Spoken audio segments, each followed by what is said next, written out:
నేను 2 అక్షరాల సరళ పదాలు చదువుతున్నాను.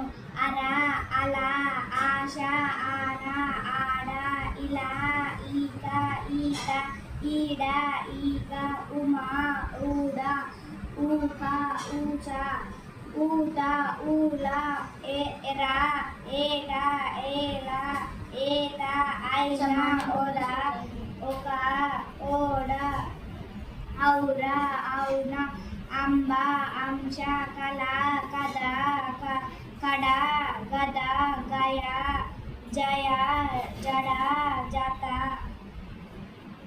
తల, తన, దడ, దయ, నగ, పగ, పస, పద, బస, మర, మగ, రమ, లత, లయ, వల, వడ, వద, దశ, లక్ష, కష, క్షమ.